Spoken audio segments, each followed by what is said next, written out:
From the St. Louis Public Radio newsroom, this is The Gateway. It's Tuesday, January 28th.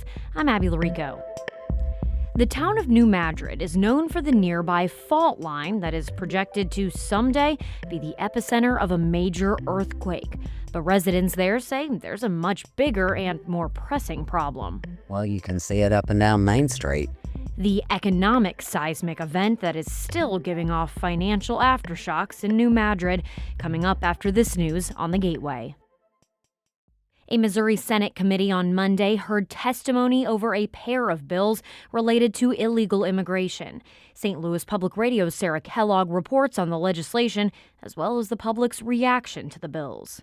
Both bills create new felonies for people for entering and staying in Missouri if they do not have legal status in the United States. One of the bills includes a fine of $10,000 and deportation as a penalty on a first offense. The other includes a life imprisonment sentence unless the federal government deports them. Between the two bills, 4 people spoke in their favor, while over 50 spoke against them.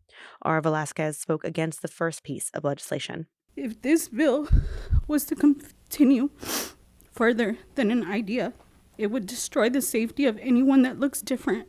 The hearing on these bills come a week into President Donald Trump's second administration. Trump ran on a promise to enact mass deportations across the country. In Jefferson City, I'm Sarah Kellogg, St. Louis Public Radio.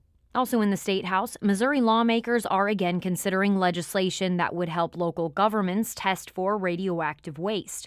The Missouri Independent reports the House Special Committee on Intergovernmental Affairs discussed the bill Monday. It would transfer $1 million each year to a fund to help communities in the St. Louis area pay for additional testing around nuclear waste sites. Republican Representative Mark Mathieson of O'Fallon sponsored the bill, citing concerns that previous testing for radioactive materials was not sufficient. The region has spent decades dealing with remnant waste from the World War II-era project to refine uranium for atomic weapons. The EPA announced earlier this month that the contaminated area around the Westlake landfill is more widespread than previously thought, expanding the area requiring cleanup by 40 acres.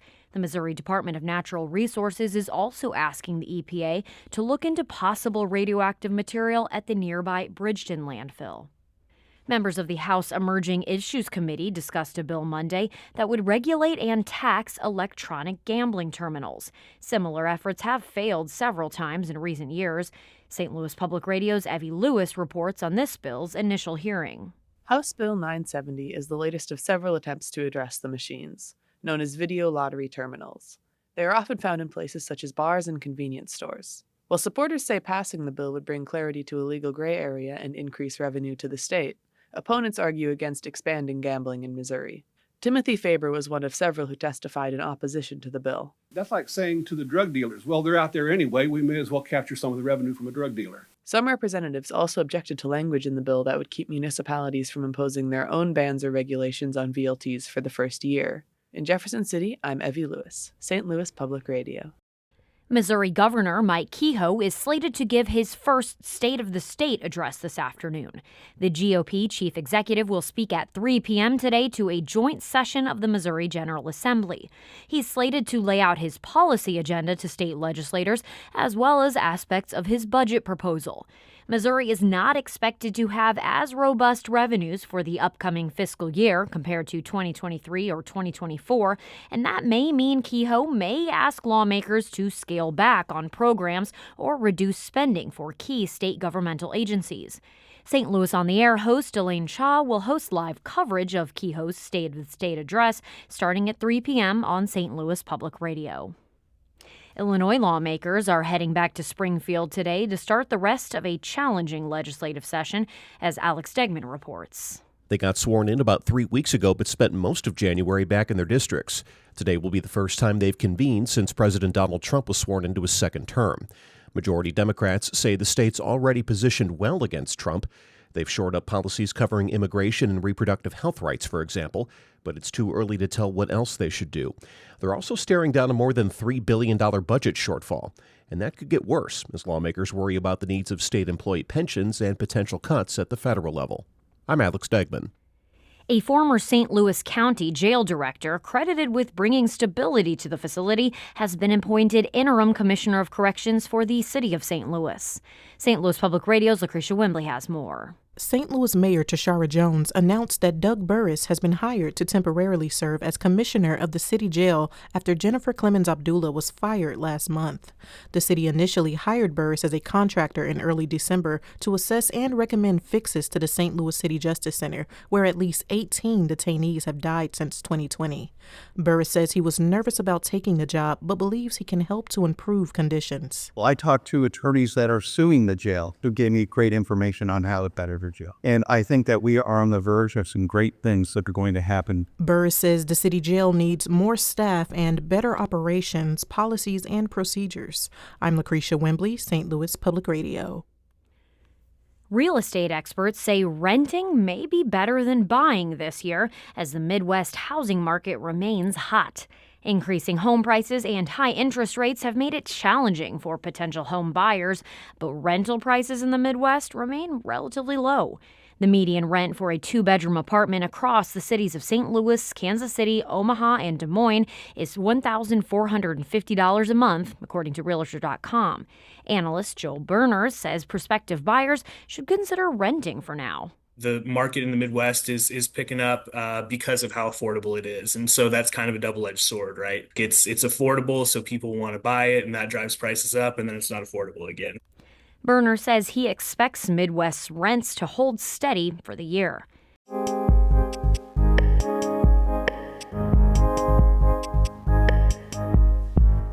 The new Madrid Seismic Zone, centered near the southeast Missouri county of the same name, sees hundreds of earthquakes each year.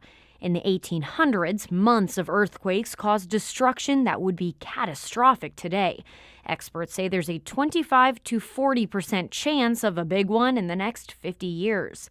But as Harshawn Ratanpal reports, the people of the town of New Madrid have bigger problems that are leaving the small, rural, close-knit community unprepared. The town of New Madrid seems obsessed with the faults lying under its surface. Signs with the slogan, "It's our fault," can be seen along the road into town, past the cotton fields and defunct factories. Local businesses such as Fault Line Detail and Tint aren't shy about leaning into the seismic shtick. And the town's principal attraction is the museum that details the history of the 1811 earthquakes that made the bordering Mississippi River run backwards. But residents say locals don't really pay the faults any mind. It's really just outsiders that think about it. People are interested in it. They're fascinated by it. They want to know more. That's New Madrid native Melinda Dawson Grunwald. She left town when she was 17 and came back about 35 years later.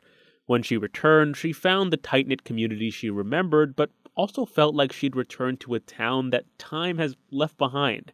Now, she says they have bigger problems than fault lines that haven't felt a major earthquake for 2 centuries. Well, you can see it up and down Main Street. The main street she remembers, where as a kid she would go every Saturday to buy a soda for 10 cents and a candy bar for 5, is gone. Now, even on a sunny Saturday afternoon, one might think an earthquake already happened. The town is often desolate. Many of the buildings are cracked, sometimes crumbling, reduced to shells that used to house local businesses. So, jobs are hard to come by in New Madrid. A major local employer was an aluminum smelter called Magnitude 7 Metals. It closed in 2024, laying off more than 500 workers on short notice. With less money coming in to many local households, it's no surprise that despite experts warning that a big earthquake could happen soon, just 11% of homeowners in the region have earthquake insurance. That's down from 60% in 2000. Part of the reason is that it's more than 8 times as expensive as it was a quarter century ago. You just do that cost-benefit analysis and say, if that happens, I guess we'll just have to kind of deal with it and move on and hope for the best, right? Fingers crossed kind of thing. Jeff Grunwald is Melinda's husband and administrator of the New Madrid Historical Museum. When the Grunwalds bought a house in the 2010s, they got an earthquake insurance quote.